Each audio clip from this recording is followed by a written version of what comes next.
Welcome to the Dive Table. I'm Jay Gardner, and with me today I've lost count at this point, but what number of co-hosts this is. But I'm super excited to have us join the show today. My good friend, my training buddy, my dive teammate, my housemate for multiple of these dives that we've been on. What else? I don't know how many meals we've eaten together at this point, but it's a lot, and how many ice creams we've devoured.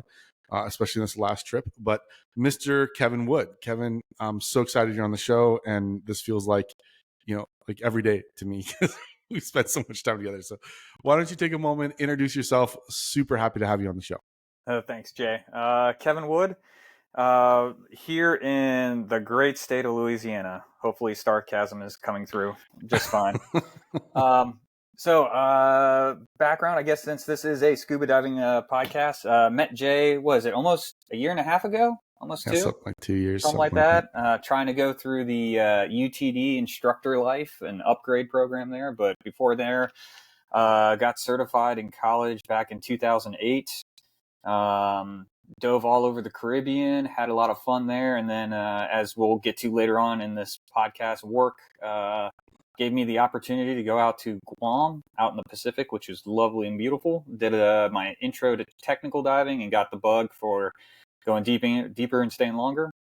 Came back to Louisiana and looked around, didn't see much diving there, so I decided to go find it. And that's where we found UTD, and multiple trips out to San Diego. Stayed with Jay all of those times. Great hospitality, which, by the way, girls and Magic all doing fine. They are doing fine. It's a little warm today for San Diego standards, but I kind of laugh like this is nothing. This is the first day in 40 days it hasn't been over 100 degrees here in Louisiana. Wow. It went to 99. Yeah. So for some reason though, there is a difference. I don't know why. When I was in Texas for those 5 years, like if it wasn't triple digits, for some reason mentally I thought it was cooler, even though effectively it really isn't. I mean, it's one of those things, you get used to 103 degree temperatures, and then it's like you wake up and it's 75 outside, and you're like, woo, time to go get the sweatshirts. But yeah, so started doing the UTD thing. Jay and I were both training buddies, going through kind of, I guess, the trial run new phase of how UTD creates instructors. So that's pretty cool to that, and I'm sure we're going to touch on that here, either this segment or the next one, and then somewhere in there, I guess we can talk a little bit about what's coming up, but been down to the caves in Florida, the Mill Pond in Mariana, Florida, did a bunch of cave diving there and loved it. So been all over. There's still places that's still on my to dive list up in the Great Lakes, maybe out in Europe, stuff like that, but just enjoying the ride and meeting new people, having some great times and that kind of stuff. So that's me in a nutshell. And then, by work, I'm an instructor at the B52 schoolhouse for the United States Air Force. So that pays the bills and buys me air to go put in my tanks to go jump underwater. So my saying is, I'm not happy on land. I got to be above it or below it. So that's right. That's right.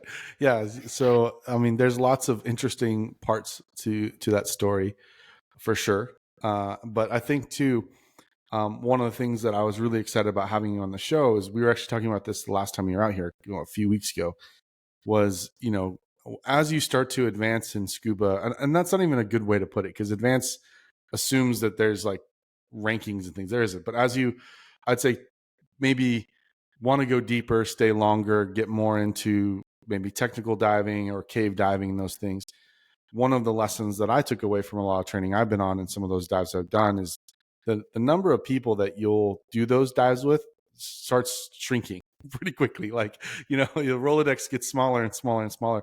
And you start really thinking about people who you would have on your team if you want to go and do, like, one of my big dives on my list is the swim through of the Big O in the Hangar Bay, right? Like the number of people that I would go on that dive with is very small because of it's a big dive.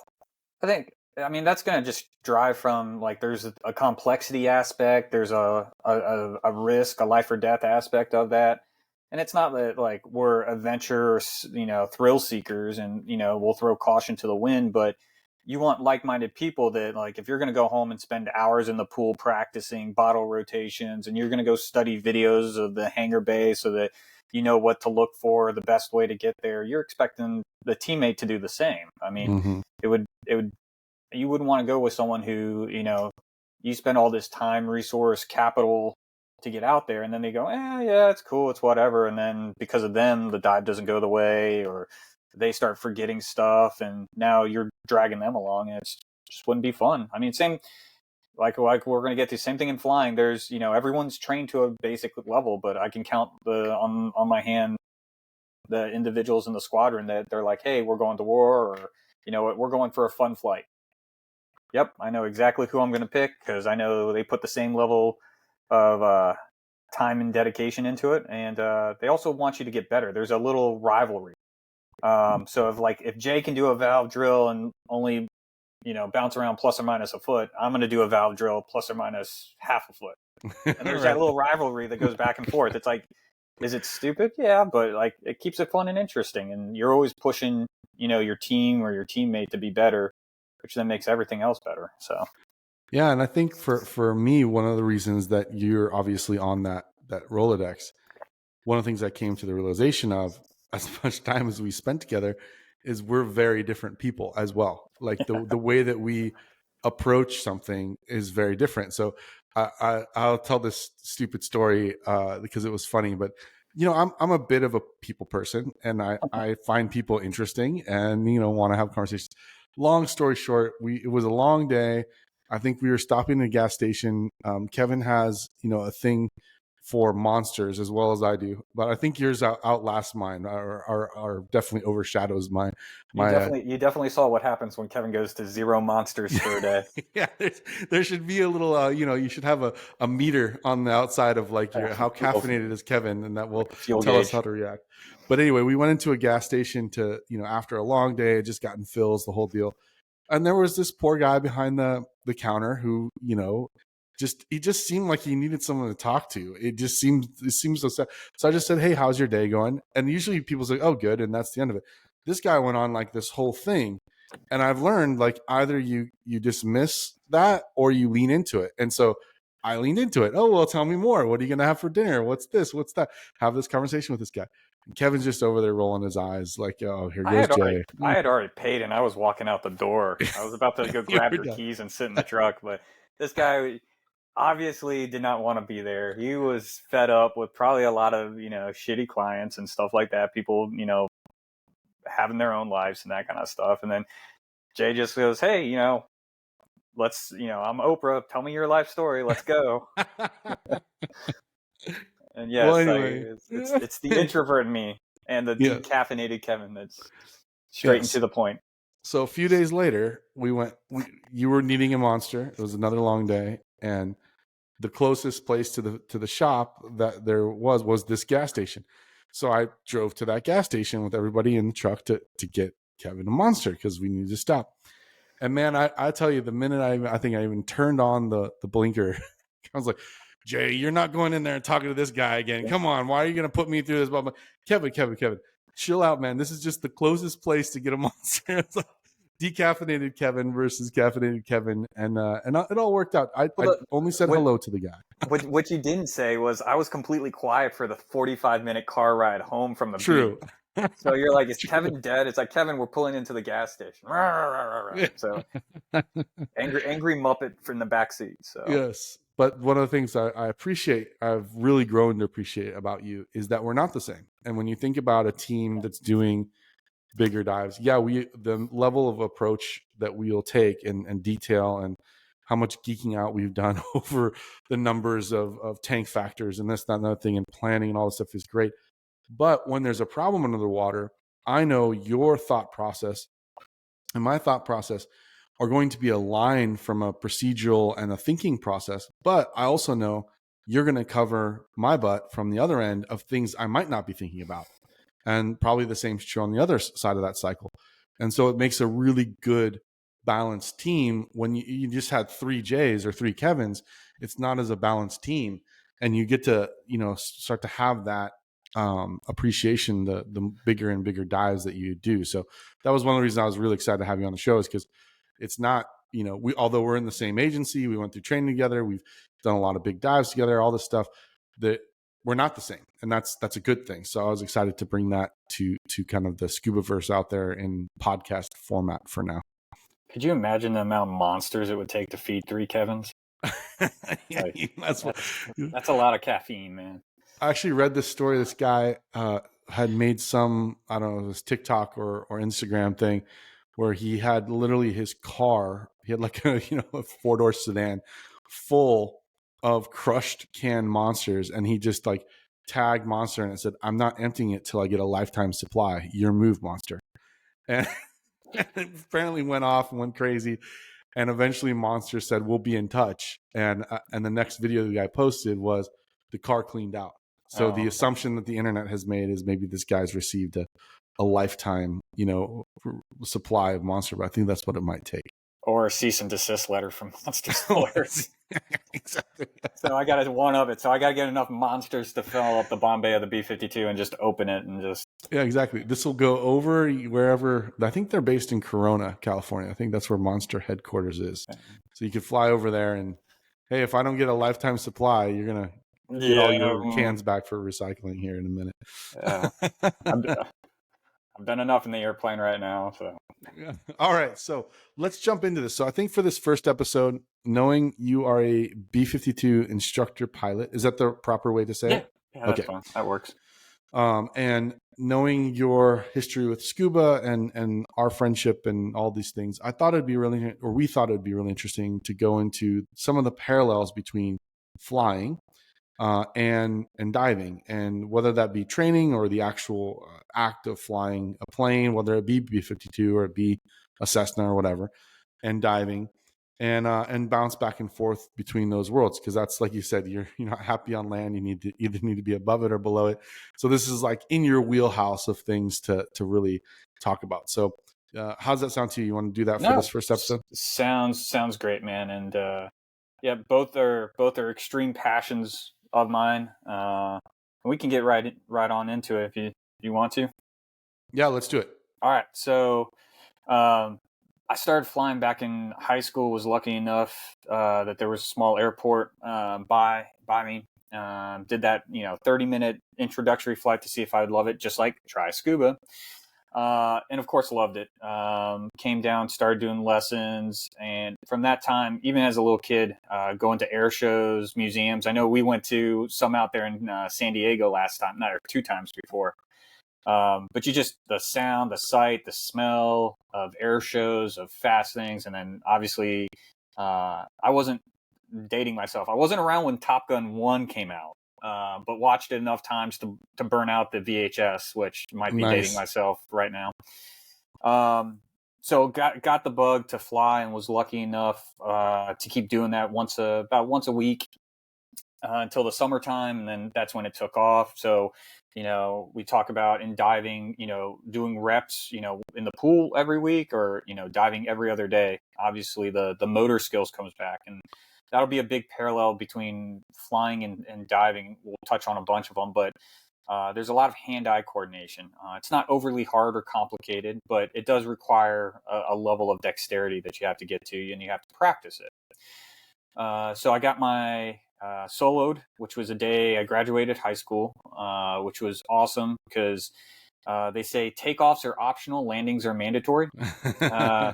So pushing up the power, you're running down the runway, you got all the smells, the sounds, the radio's crackling, and then you lift off and you're weightless. And it's like, this is cool.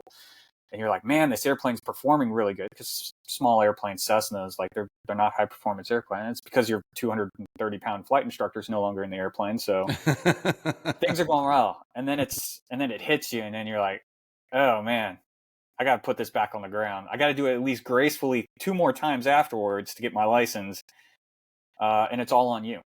A little bit different because this is a solo event, and there is solo diving, but obviously not for where we come from. So more team oriented.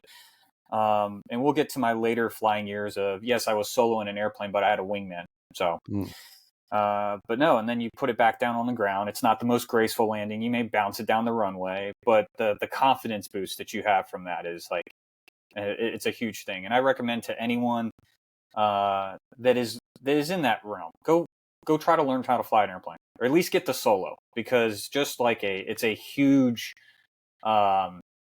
character building exercise, because they just don't let anyone do it. Like, it takes time. So I did that, and then while I was in college, I went to college for engineering, did the ROTC program down at Virginia Tech, which is Corps of Cadets, so military college on civilian campus, that kind of stuff. But during the summers, came back and flew. That was my civilian time, got all my ratings, did well enough in school to get a pilot slot to the United States Air Force, and then head down to Columbus, Mississippi for pilot training. Go through the program, and the program starts off very heavily academic space. So death by CBT, and then you had old instructors that, flew in Vietnam, talking to you, pointing at things on the board. And then you went to simulators, where you kind of put a lot of the academic stuff into motion, and you got to practice it. You crash the airplane, they would hit pause, they would talk about it, and then you actually hit the flight line, and then the flight line was where you put it all together. Now, very similar in Scuba. So we have academic e-learning, then you have the simulator. Well, I look at the pool as the simulator. It's right. We're going to test things out.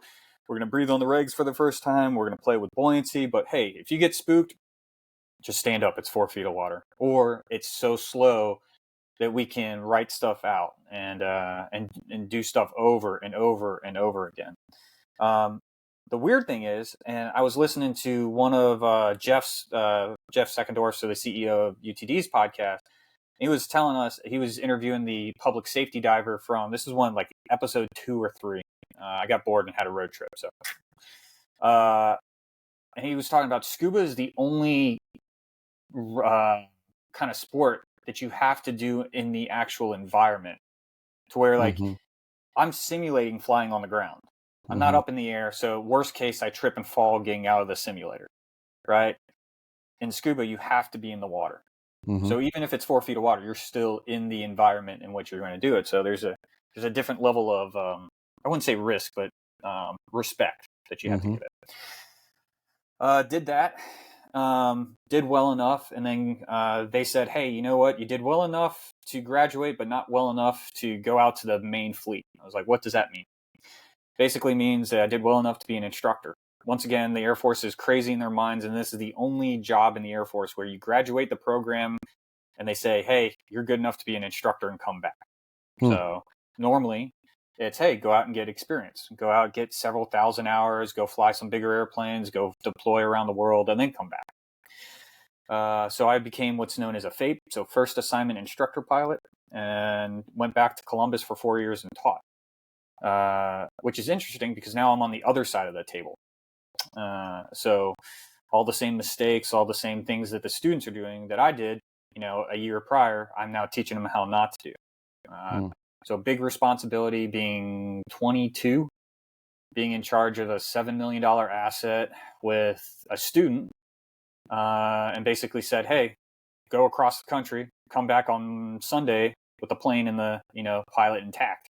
So a lot of and then eventually we did 2-ship formation type stuff. So now I'm taking a brand new instructor, my student, and his student cross country, and all the perils of, landing at civilian airports and not getting, going to bars and having fun, but being good on the rules and getting training done.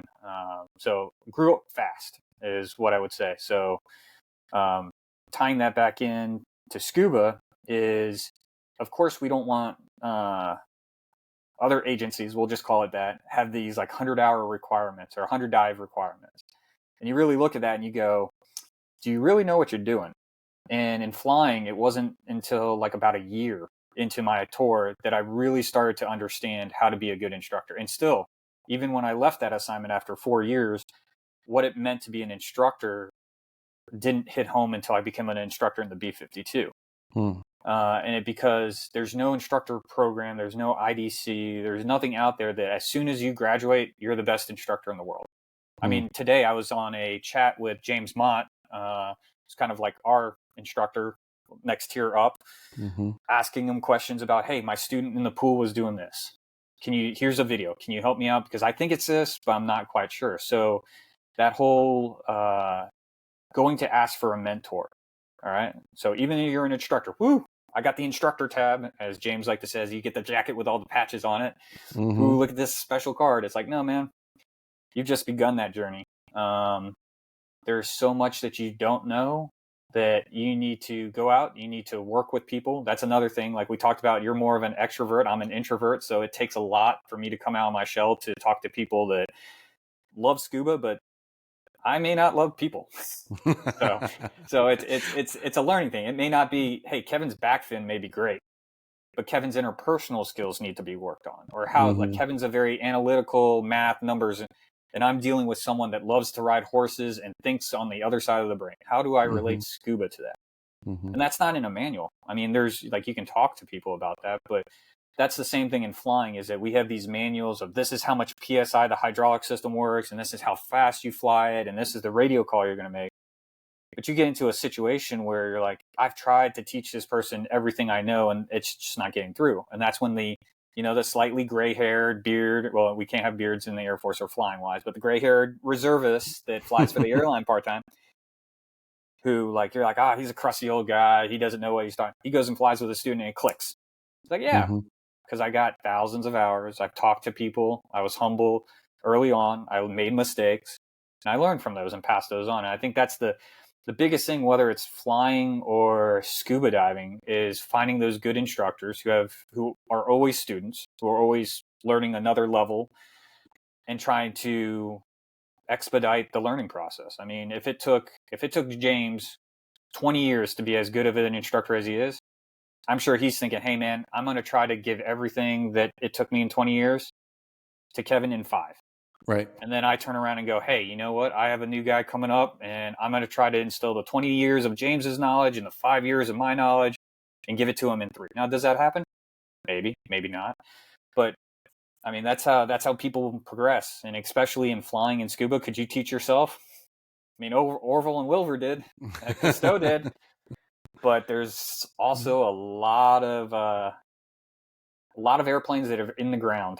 And a lot of people who didn't make it back. So best to respect the sport, respect the discipline, and then go seek out those instructors and learn from them. Yeah, so there's a lot in there to unpack, which I appreciate. I think one of the things you said that's super interesting is about going back to, because you didn't grow up in Louisiana, right? You took your flying when you started Maryland. elsewhere. In Maryland. Yeah. So I mean, when you were starting out, going back to that first takeoff, and then the realization, I actually have to land this thing. And there's no one here. Like this flight's going really well, until you look over it and go like, oh yeah, that flight instructor was kind of like a safety blanket for me, and my blankie's gone. I think it's interesting because, and you also mentioned kind of the motory skill piece of being a pilot, and I think that's interesting because one of the things that with diving in general is that one of the ways that you can think about it is you are at a control panel, right? Flying a plane or a train, whichever one works best for your metaphor out there. But yeah, you're at a control panel, and yeah, if you need to reach down and throttle up, for example, I don't know the right terminology. I'm probably gonna make a fool of myself in this podcast, but you need to go faster. I know that's going to be the net result of it, right? You can't, I'm sure at first you're thinking, where is the throttle? Now I go and do this, right? And then as it progresses, now for you probably just could, you don't even think about it. It's just second nature. And so I think there's a big parallel between that. If you think about diving, is, the control panel is different. It's not a throttle necessarily, but you have a, breathing, buoyancy up, buoyancy down, right? You have speed up, speed down, turn, right? Like, breathing, regulating the breathing in terms of a normal breath versus, I find myself sometimes you get worked up and, I start to breathe a little harder, right? And then you start to add in other layers where, okay, now I'm checking beyond myself, my team, right? And where do I think my team is at in gas consumption? You start to check the environment, and you start adding other layers like, a rebreather or doubles or, stages or all these other sorts of things. And it's all the same plane. The dashboard of buoyancy, right, control and speed and positioning and all these things doesn't really change. But the controls start to get more and more, the farther and farther you kind of, again, I don't want to use the word progress, but the bigger dives you do. Yeah. Well, you can equate it to, you can look at like open water scuba is like flying my Cessna. Very simple plane. We're not going super fast. We're not going super far. It's, it's fun. It's manageable. You can make small mistakes and you'll be fine. And then you upgrade a little bit more. And then you're like, hey, I'm doing advanced. Well, that's my multi-engine aircraft. So I got 2 engines I got to deal with, 2 tanks I got to consider. I can go farther on gas, but I got to have reserve to land there. And then you talk about communication. Like you think like, oh, you got radios. Well, now I have 2 radios. Well, now I have 2 people talking at me. Which one do I answer first? And then same underwater. It's like, well, we can't talk, but we have hand signals. Or who's the most compromised diver and how do we communicate? It's verbal versus nonverbal. And then you go, okay, well, let me step that up to, let's say, cave diving. And that's like my intro level military flying, where it's high risk, it's expensive, it's fun, have really cool videos from it. And then you get to a point where like you start talking about, hey, we're doing rebreather dives 300 feet, we're taking cameras, we're going thousands of feet back in a cave. We're a team. Like we need multiple gases, we need multiple contingency plans, X, Y, and Z. I mean, that's flying the B52. I got 4 other crew members right now, so myself and 4 other people required to fly it. I got to talk to all of them. 2 of them are more on the offensive side for dropping weapons. One of them's defensive. So there's this never-ending battle of defense says don't fly too close to the enemy, and the guys downstairs say you have to fly close to the enemy because that's what our job's to drop bombs on. And then I'm making the decision while all flying the airplane. And you talk about the stuff being subconscious. At that level, you can't worry about your stick and rudder skills. You can't worry about, oh, this is how I turn the airplane. This is how I climb the airplane, or how I make it go fast or slow. Same thing. The guys doing those 300, 400-foot dives, 1,000-foot K-pins aren't worried about their buoyancy. It's just second nature. Now, what happens is, and you see this in general aviation, the guys who go too fast, too quickly are the ones crashing business jets. You start seeing business jets or very expensive, nice airplanes getting crashed. A lot of it's pilot error because they went too fast and they didn't focus on the basics. So the peril of that was one of the huge ones. And I was flying with a student last Friday who was having trouble in the pattern. Now, this guy's spent 200 plus hours in military aircraft flying around the traffic pattern and how to land airplanes. Some at faster speeds than we fly the B-52 at. But his basics, we call it pitch and power. So you're going to set a pitch for the airplane and you're going to set a power setting on the throttles that's going to give you a corresponding airspeed. Well, that stuff was just straight over his head and he's all over the place. We're climbing left and right and he can't even focus on the radio calls. He can't focus on where the runway is, let alone run checklists, because he's just chasing the basics. At that point, as an instructor, you go, what do you do? Well, safety of flight. First, I have to make sure that, the airplane's not going to crash. So we weren't in that, but at certain points, I had to take the aircraft, set the throttle, set the pitch and go, this is what normal looks like. You have the aircraft. He's then recages and goes, okay, now I can fly. Now, because it's a crew aircraft, I can do some of the checklists and help him out in the background while he focuses on that. So that's like, hey man, your buoyancy is off. I'm going to set you up. This is right. But meanwhile, I'm checking our depth. I'm checking our time. I'm going up to your SPG and going, yep, you're still good. Right? The things that an instructor would do to keep the team safe. And I shouldn't say instructor too, because depending on the skill levels in your team, you could have a brand new person come to your team and they're inexperienced and that's cool. And your job's to build them up. But you're still like the big brother sort of, hey, okay, let's slow things down for you. Let's focus on the basics. And I'm going to provide overwatch. And then eventually on the first pattern, it was bad. I ended up taking the aircraft after we did the touch and go and that kind of stuff. But I freed up. I took the aircraft. So now he's not worried about flying. He's not worried about climbing or crashing into the ground or breaking, over speeding the flaps. And I sit there. So, and this one of those things of a mark of a good instructor is you can fly the airplane because all that stuff is in the background and I can talk. So while I'm talking to him, I'm basically play by play what happened on that last pattern, where he went right, where he went wrong. But I'm still flying the airplane in the present to then put it in a good position in the future to then give it back to him and say, okay, everything's good. You're here. Yeah. So to be able to talk, fly, and anticipate stuff, well, that only comes after years of experience and practice getting the basics down. I don't have to look where the throttles are. I don't have to know where the airplane is because I've done it so many times that it's there. Same with, hey, go to the pool and practice. I don't have to worry about knowing where all my stuff is because I have hundreds of hours in the pool repping it out.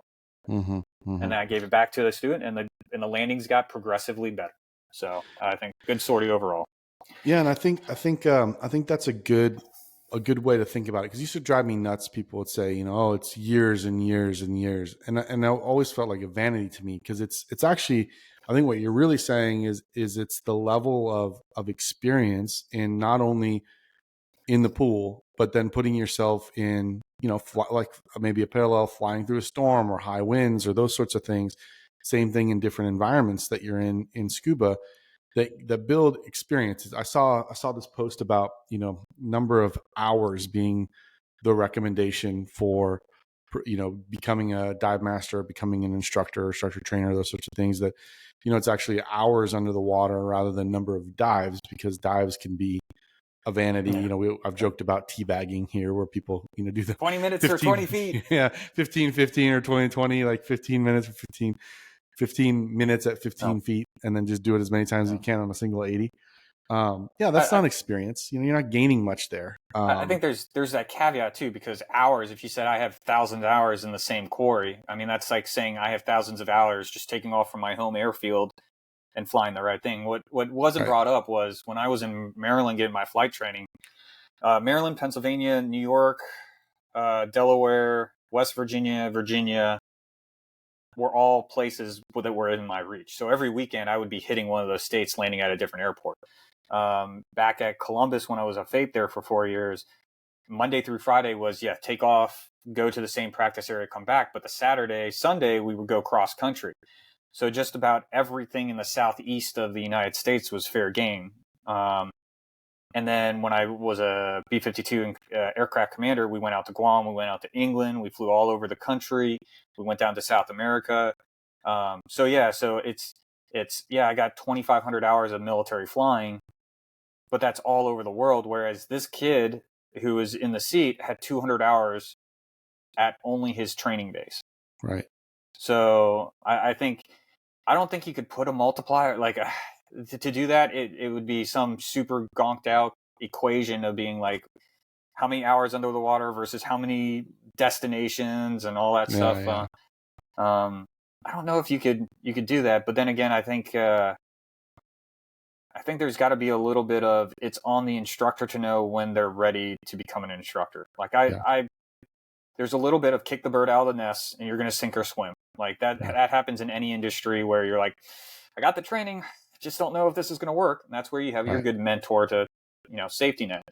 But at the same time, if you got people like, hey, why do you want to be instructor? Because I do it for the chicks. Okay, come on. No, for the money, for the money, or well, it's the next thing after dive master. It's like, how many dives after getting dive master did you go? One. It's like, okay, it's like you have to want and have a realization of why you want to be an instructor, and that always came down to me is I like flying with good people. Like I get really mad. Kevin, you want to see angry Kevin? Take decaffeinated angry Kevin who with a pilot that can't fly, and Kevin starts getting angry because it's like, hey, we're all supposed to be trained to the same level, but come on, man, you need to step your game up. Like this is supposed to be the best Air Force in the world. We can go anywhere in the world, and you're just min running the standards. I know standards exist for a reason, but you can do better. And then diving with my friends. Like I videotaped it last time Christy and I were in Florida. 2 open water divers dropped down. Literally we're walking on the bottom of this is vortex, kicking up all the silt and sand everywhere. Literally like is a sandstorm. I'm like, we need to do better. Like Kevin could be fine just diving in the caves by himself, diving to a high level, high standard, but man, like there has to be a better way. And people, I find right now, it's more out of they don't know what they don't know as opposed to malice. Yeah, I agree with that. Yeah, and I think that kind of goes back to the whole experience question. Kind of goes back to the idea of a simulator. Which, by the way, your flight simulators, were they fully like rotate around 360 degrees, or was it like an old like Mac computer screen? Yes. They are. Other Air Force assets have nicer simulators. So the unfortunate story of the B52 is that it has well outlived its useful lifespan and was supposed to be retired in like the 80s. And every 5 years they go, oh, we'll retire it. So when they say that, they don't add money to any of the programs. And then 5 years comes and they go, well, we don't have anything better for it, so we're going to keep it around for another 5 years. And that's how we get to the situation that we were currently in, where we're flying a 60-year-old airplane. Our sims are just, not as old. Still on a floppy disk? Probably. I mean, probably like the graphics aren't great, man. Like Atari level and they're behind, but because of current events and stuff going on, the military, the Air Force has now seen that the B-52 is a very viable weapon because of how it was built and what it's capable of. It's not the latest and greatest, it's not the fastest or sexiest, but it's a big dump truck that we can put a bunch of bombs on, and we can make those bombs smart and do some really cool stuff with it. So it's going to be around until 2050 or 2060, which is going to be crazy. It'll be 100 years old. There'll probably be one flying. And now they're dumping money in it. So something like the top 3 projects in the United States Air Force are all B-52 ones. Hopefully I get to see this stuff, but development, research, all that stuff gets dumped into it. So it'll be 7 to 10 years before all the new toys come. But it's a really cool time in the industry. I came to the Buff hating it, thinking like it's, old, slow, dumb airplane. And I had my eyes opened that, you know what, don't judge a book by its cover. Join it and see what it's like, and then do with that what you want. So sometimes that old set of doubles and that old salty wing in backplate just do the job just fine, right? Well, yeah, man. Like that whole I started reading that book. I don't have it with, where is it? Mastery, George Leonard. Yeah, great book. And I was talking to James earlier today, and it's like, man, like all my buddies in Florida are all on rebreathers and doing some pretty cool stuff and that kind of stuff. And I'm like, man, just jumping in the pool with that single tank and back plate, just trying to teach someone how to, maintain buoyancy and trim, and then they finally get it. It's just like, you're trying to teach someone how to land, and then you're quiet, and then they touch down and the wheels go and they do everything that you told them. It's almost the success of other people that you've taught is cooler than any kind of toy that you can buy. Yeah. I mean, don't get me wrong. I would love a rebreather, DPV, and to go back in the caves and have cool stuff there, but I'm not saying I won't. It just, hey, that might be 5 years down the road. It might be 10 years down the road. But if I can turn out 5 really good divers who respect the environment, who are safe and competent, and can pass that love of diving on to other people, it's what I try to do every day in flying. But just 2 days ago I went on a dive, and in Texas there really wasn't a lot of applications, I would say, for a rebreather. I mean, there isn't a lot that's interesting about a lake that deep necessarily yet. There are some applications where they're really useful as a tool, but for the most part, really you become a traveling rebreather diver.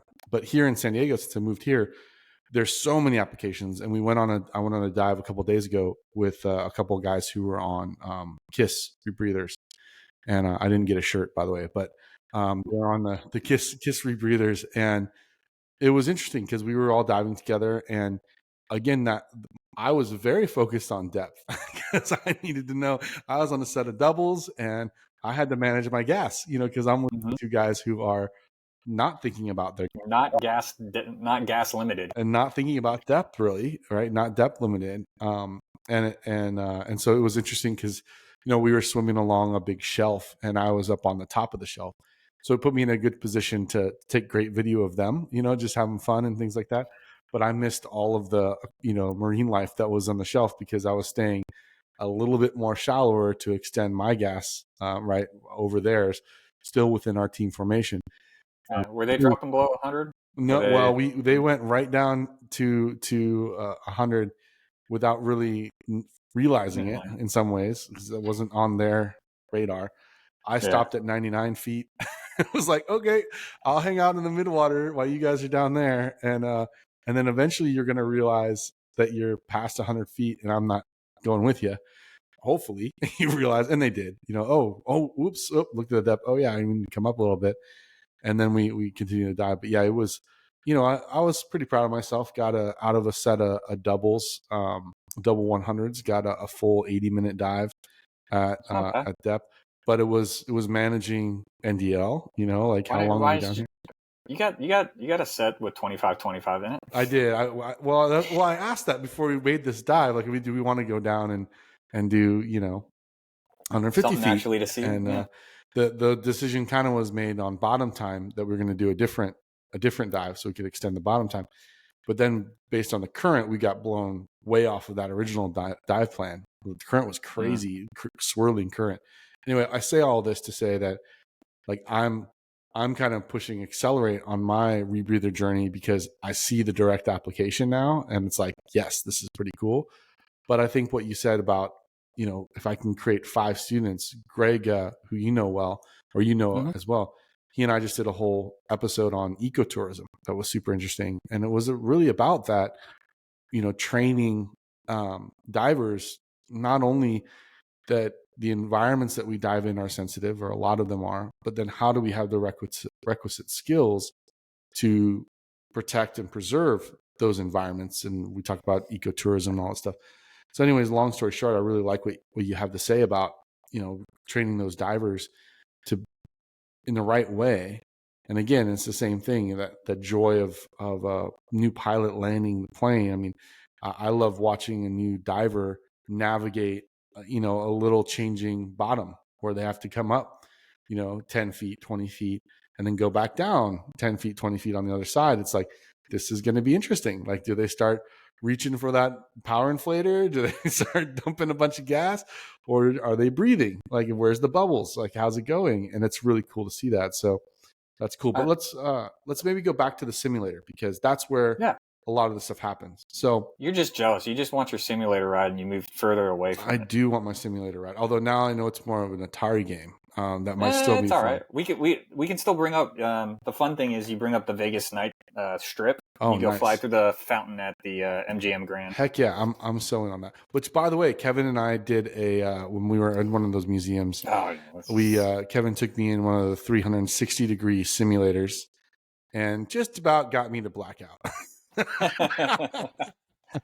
Oh, the one where it's like, all right, you can begin, and the first thing I do is roll it upside down, and all the blood rushes to your head. Oh yeah, my head felt like it was going to explode for a minute. Yeah, it was pretty fun. At the moment, it was like, okay, this is fun, Kevin. Now go back over, Kevin. Go back over. Like, I think I'm going to pass out. No, it was a lot of fun, but yeah. So the simulator, and I do think it's interesting because the closest we can get as divers to a simulator, outside of, like, I don't know if you've done any of the virtual reality scuba diving, but that's a whole thing, right? It's not a whole thing. It's a thing trying to become a thing. But outside of that, the closest we can get is a pool. But it's still, and even the closest you get to that is maybe like a long hose, a 25-foot hose, hookah hose, or something like that, where you don't have to have gear on. It's just a regulator in the water, basically. But you still have to have gas. You're still under the water. You still things can still go wrong, right? You don't hear a lot about pool drownings from scuba, but they can. You can still go wrong. And so I think it's very interesting because the repetitions that you're talking about are in a quote unquote close to simulated event or space as possible. So talk a little bit about maybe the parallels between what you're trying to achieve in a simulator as a pilot and where our kind of simulation in a pool comes in from scuba. Definitely. I will back up just a little bit, because the simulator and flying only came in when I came to the military. There were a few civilian simulators, but they were expensive, bulky. They were at the big flight schools, not the mom and pop small hometown airport one. So flying once a week for an hour, I would be reading all the stuff during the week, having a good time. And then you get to your first lesson and you retain 20% of what you learned in there. And you're like, cool, I'm going to go home and memorize this. You come back for the next lesson, and the first half of that lesson is just repeating the stuff you did the week before, because you didn't retain nearly all of it. And you rinse and repeat. And that's why it took me longer than I was average on my learning to fly, but it didn't click until I was flying every other day. And that repetition was gone. Now, this is still not the ideal case. This is more of like, hey, we're gonna go to confined water in a quarry once a month, and then over 4 or 5 months, hopefully you get all your skills together to be able to check off and then go to open water. Granted, I feel my diving significantly took off and made leaps and bounds when we entered the UTD program. And Jeff's like, go get a GoPro, put a tripod, put a weight on it, sink it to the bottom of the pool, and videotape yourself. Mm-hmm. Never had done that in diving. I'd been in the pool a bunch. In college, we had the collegiate pool, and every other week there was a scuba class, and I would jump in. But the ability to see yourself and critique yourself is huge. And in the simulator, I have the ability to stop it mid-flight. I have the ability to back it up, and I have the ability to go to the console and print out basically the flight path of the airplane or its parameters. So the ability to basically go in and put yourself in, basic learning situation, I can block everything out. I can block the weather. I can block out the other crew compartments. We can keep it so that it's just pure mechanics on flying. And that's what our early simulators are. It's just fly the airplane. How do you take off? How do you land? How do you take off if there's multiple engine failures? How do you land with multiple engine failures? How do you do emergency procedures? I'm not worried about the mission. I'm not worried about dropping bombs. I'm not worried about any of that. And I can pause the sim and go see the gauges. When you push this button, this happened. When this happened, this happened. And then because I don't have to fly the airplane all the way around the pattern and I can back it up, if the person's having trouble with their landing, I can let them land, I can pause the simulator, and I can pull them back to a 5-mile final, reset the airplane, and let them go. Mm-hmm. So in an hour, we can do 25, 30 practice landings to get that picture of coming into the runway right. Whereas in the airplane, after we do one, it's a 15-minute trip back around on radar vectors until we can do it again. Mm-hmm. Not to mention if other airplanes, radios, the environmental, hot, cold, left and right. Well, the cool thing about that in Scuba is that with filming yourself, you can put yourself into those situations. You can't really stop it, but you can film yourself and you can go back to your video and go, hey, at 28 minutes, this was looking good. And then at 29 minutes, you were fumbling and you can't reach us. Cool. That's what you need to work on, is you need to be able to find this bolt snap or this. Mm-hmm. And then you talk about setting yourself up and making it more challenging. Well, it comes to your imagination. If you want to go take, doubles with 3 bottles and start playing bottle rotations, go for it. It's your limit. If you're working on a scientific diving thing where you need to be very, hands-on with dexterity, that's what the astronauts in Houston in the big pool there, before they go up into space and do their spacewalks, they're in a gigantic pool doing a simulation where they have multiple cameras on them. So the ability to basically be in a confined area that's still very similar, if not the same thing, but safer, and to practice small parts of it over and over again until you get it perfect.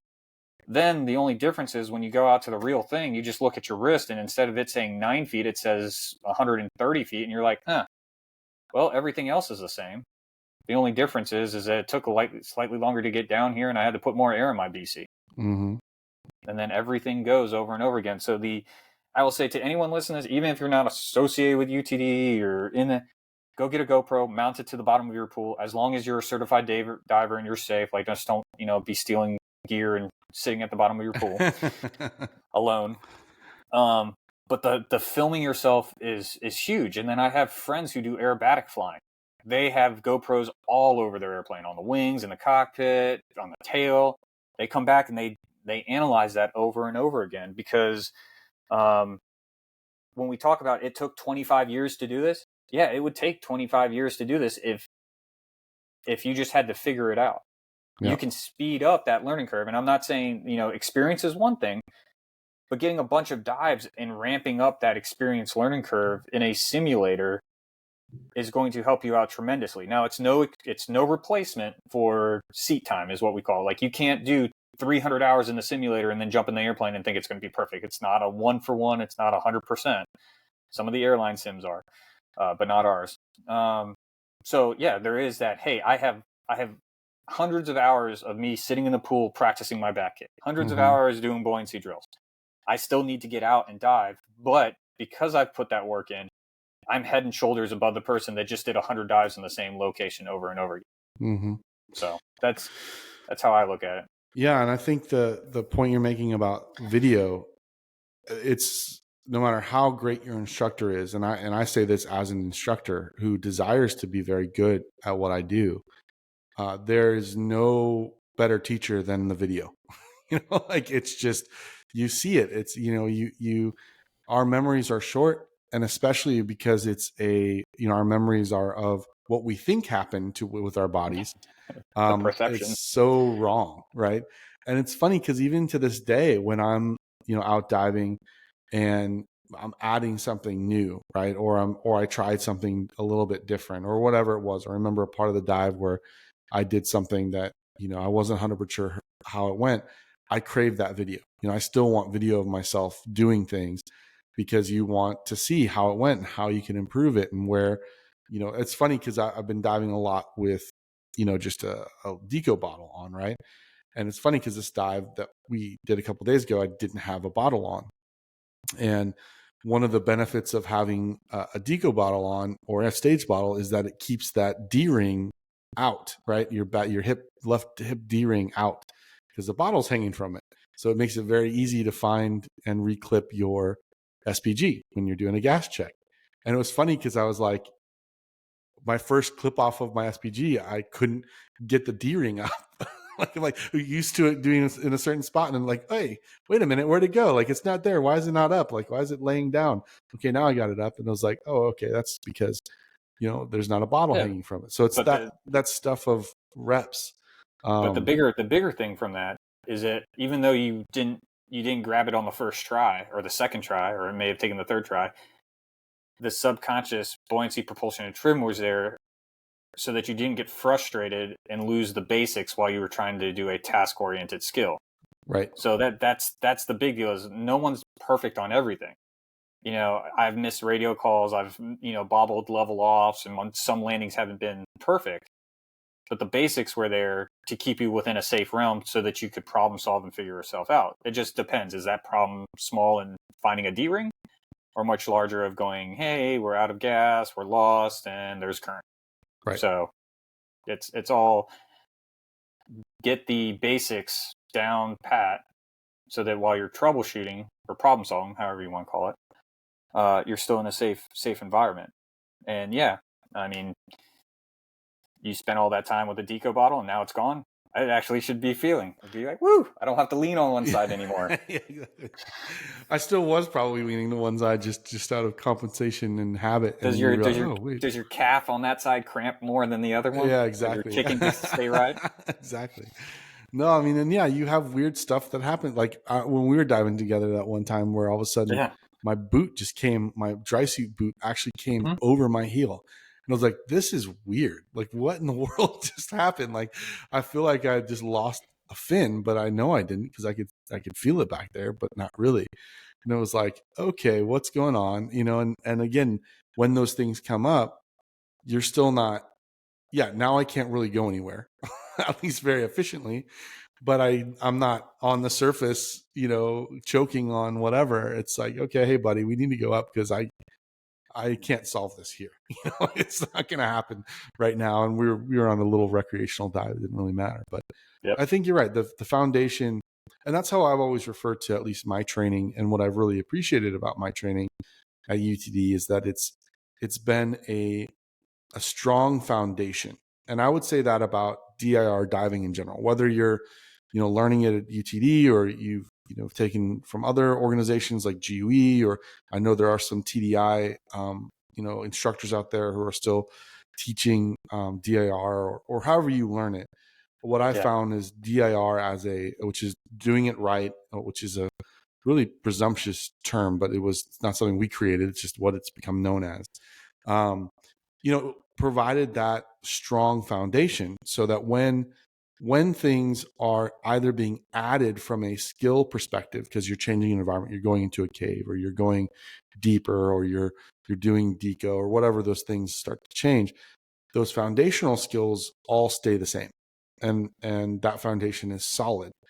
And I read something the other day, just on wherever it was, about there's a big argument going on, of course, in the interwebs, about how teaching on the knees. And I actually think it was pointed at some comments that Greg and I made on the last episode here. So it was a big debate, and I haven't entered the fray there. But, this one individual was making an argument that, hey, we should be teaching on our knees because humans learn best doing one thing at a time. So we're going to teach them skills that, then they don't have to think about their buoyancy and their trim and all this stuff. And the other side of that fence was, but the number one skill in diving is buoyancy and balance. So they should be doing that first before they're taking a regulator out of their mouth and things. And I enjoyed that back and forth. And obviously I side on one side of it. Yeah. But the other thing I was thinking in that check whole the thing, bio, how do you master scuba diver? Exactly. Okay, cool. I know where this conversation's going now. But one of the things that I think really settled in for me, observing this argument, was the law of primacy. And that is really that what you learn first is how it's going to stick with you. And that's where, for me, neutral buoyancy, teaching neutrally buoyant, all those sorts of things, the foundation from a primacy standpoint gets set, and is so important. So I think that's what you're saying in some ways, and how it relates back to scuba. But yeah, I think in the same way with flying, if you learn first the wrong way, that it's harder to unlearn that and then relearn the right way, rather than starting from learning it the right way from the beginning. What are those primal skills and those foundational skills that you have to have in place in order to make everything else easier?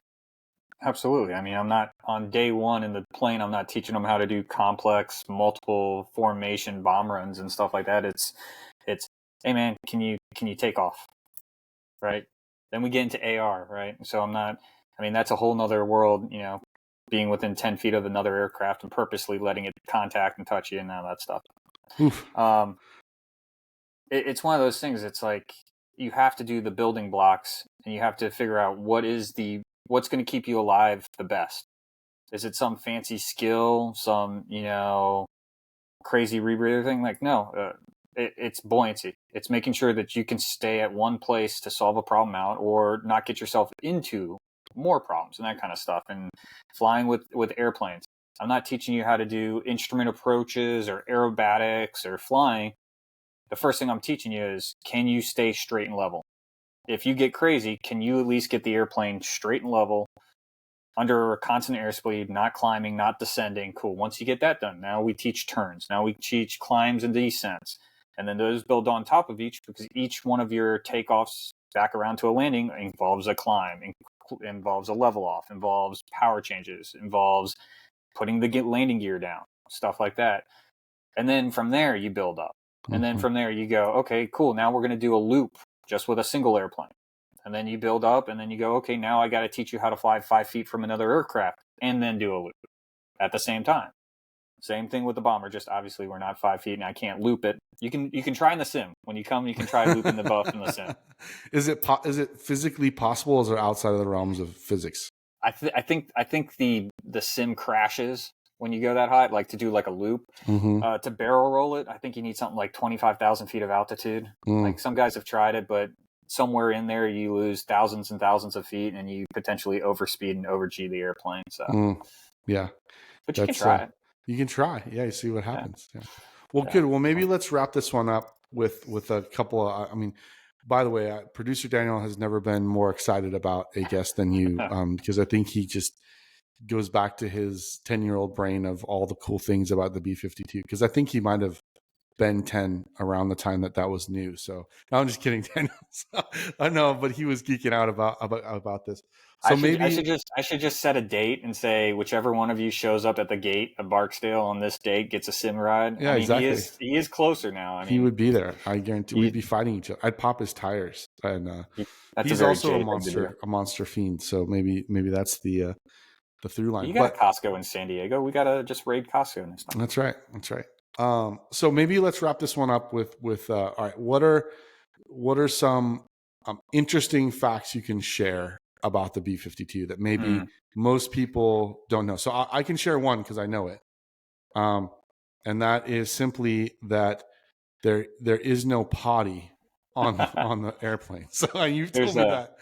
Yeah, there's no little boys room. there is a boys' room. There's a piss can on board. But yeah, there's no toilet on board. So we call it vitamin I for Imodium. So somewhere certain, not on the local flights, but I will say my longest flight in the B52 was 38.5 hours. Oof. Damn near close to 2 days in a metal tube that's roughly the size of a one bedroom. No, it's less than it's basically the size of a bedroom when you do the whole square footage. There is a camping kind of chemical toilet, but we shun everyone who uses it because it then stinks up the entire aircraft and everyone has to be on oxygen. So imagine like a hot, nasty porta potty. Yeah, that's probably not great. That's probably not great. That doesn't sound good. Other crazy things about the airplane. So our wing can flex, I think, about 15 to 17 feet. So while it's flying, it can flex that much because it's a 185-foot wingspan. Wow. We can carry about 42,000 gallons of gas fully loaded. Wow. Normally, we're taking off with 180,000 pounds on our training flights. So for all of you doing your part for the environment with your Priuses or Teslas, I turn the engine on and go for one sortie, and you're not making it back up. Sorry. Not happening. We did the math. The amount of gas it took me to fly from Louisiana to Guam, we put that in my wife's Prius and it would go to the moon and back twice. Wow. So, yep. So, we can, we can cast through the gear to land into some pretty interesting crosswinds, which is cool. It used to have 6 people. We used to have a tail gunner. We got rid of that when our adversaries started having more advanced missiles. So right now we're a crew of 5 and we'll eventually go down to a crew of 4. What other crazy stuff? We can go up to 50,000 feet, although it's not really useful. It's more of like hey, cool. This is where you can go, because to fly up that high, you have to be very, very light, which means not carrying a lot of gas and a lot of bombs. We can carry about 70,000 pounds of bombs, whole variety, both conventional and nuclear. And on about 1 tank of gas, so that if we put that 42,000 gallons in there, we can normally get about 8,000 miles. It takes about 12 and a half hours. Wow. So, yep. What else? You can refuel in the air as well, right? Yes, we can. So, we had to do that 4 times on my flight. That was 38 hours. There are buffs. They've done it where they've flown around the world, nonstop. Let's see what else. We have ejection seats that go down. Oh, so down instead of up. Yes. Okay. Yeah. So there's 4. So it's 2 levels. So the navigator and bombardier sit downstairs. The pilot, co-pilot, and defender sit upstairs. So you have 4 ejection seats that go up, and then 2 that go down. Which is very important on takeoff, that we get to at least a certain altitude, just in case there's a problem, that the guys downstairs have a fighting chance. Do the pilot and the co-pilot and the defender go down as well, or do those ones go up and they go up? I see. Yeah, because the guys downstairs, if they went up, they would go through the bottom of my seat. Yeah. So obviously they can't do that. But yeah, it's a 2-story airplane. So there's a little ladder to get into the airplane, which is the bottom row, and then there's a ladder that we sit up. So I sit about 14, 15 feet off the ground is where the pilot window is. What about naming? So do you? I know it was popular back in the day to name your plane. Like, just all I know of that is World War II documentary. So is that still a practice, or how does that play into things? A lot of the because the airplane is that old, a lot of the names came around back during the 60s and 70s when they were on nuclear alert and in Vietnam. During that time, they fell under the Organization of Strategic Air Command, which was in charge of all the bombers and missiles. That today has sort of changed into Air Force Global Strike Command. And that nose art is on the airplane, but unfortunately in the PC culture, a lot of the good nose art has been removed. But the names of the airplane still. So yeah, it's very much every airplane has a personality. Some like to start Monday morning, others don't. But I will say, on the reserve side, the maintenance guys and gals are amazing. They work extremely hard on a very old aircraft that doesn't tell it what's wrong, so they have to figure it out the hard way. They're working in 100+ degree heat. with very little shade out there in the elements, and I've been very, very happy. They've done an awesome job. So yes, the old adage that it's not really our plane, we just borrow it for a few hours. It's really the maintainers. That holds true, and they are an awesome bunch of men and women that do a great job. So unlike the new ones, you just plug. It's like your car. They plug a computer in, and it tells them what's wrong. Yeah, that's crazy. Nothing on the buff like that. Can you share the name of the B52 that you have the most hours in the seat on? Ooh, I don't know that. Oh, okay. I've never. I'm pretty sure I could go back to my flying history and do the calculations on which airplane I flew the most. No, I just don't know. Yeah, I'm sure. Well, maybe you could share that to the Facebook group later, and that would be an interesting one. That'd be a good Kevin trivia there at the bar one night. What if you think you know Kevin? What's the name of the B52 that he spent the most time in the seat on? The Enola Gay, right? Was that the answer? That's in a museum, Jay. What wasn't you? That wasn't you. Okay. No, good. It wasn't. I'm good to not know. that old. The airplane's not that old. Close to now. Well, good. Well, this has been fun. I mean, I think the big takeaway for me is like anything. And what's interesting is the last little caveat here is, if you're still listening, is one thing we didn't get into that maybe we could gripe on later, but it's interesting because scuba diving is so alike from a training perspective in a lot of ways, and even a control perspective to flying. But if I was going to go to learn to fly, I definitely wouldn't be like Google searching discount flight instructors. You don't want the Groupon flight instruction, $99 for your first lesson? Yeah. Yet in scuba, that seems to be the way we approach it in some ways. So I don't know why it's so interesting. Maybe because there's pretty fish and things that maybe that's the reason mentally we just get to a place where we want to buy down. But anyway, long story short, that'll be something maybe we can gripe on in a short sometime. But I find it very interesting. Any last thoughts before we jump off the air here? Flying and diving, it's both been the most rewarding thing I've done in my life. Obviously, I've done it. It's what I went to school for. I put a lot of long hours, tireless time deploying overseas and stuff like that. I've been to some really cool places. I've met amazing people. And then the parallels, the same thing with diving. Put a lot of time and energy in, got to travel, got to meet some really good people. Yeah, every organization, every industry has its bad apples, but normally they don't last that long. So what I can say is, when you find a hobby that has consequences, but is attainable if you put the time and energy into it, and then gives you plenty of opportunities to excel at different levels, whether that's open water, advanced, rec, cave, rebreather, whatever, flying, small airplanes, big airplanes, jets, you name it. Really, it comes down to, what are you willing to put in? Are you willing to delay gratification, enjoy the plateau, and work your butt off? Because when you do, people around you will see it. They will come help you out, and they're going to introduce you to the same things and same experiences. And it's been awesome. The biggest question I have every night, and primarily my reason I have to go work out tonight, is, what do I do if I can't do either one of those? And it's get physically fit so that I can continue all the way until I'm 65, 70 years old, enjoying both these hobbies. Yep. So enjoy it, love it, respect it, but then go make a bunch of friends and have some good memories. Well said. Well said. Well, great. I've had a lot of fun talking about the parallels between flying a B-52 and scuba diving.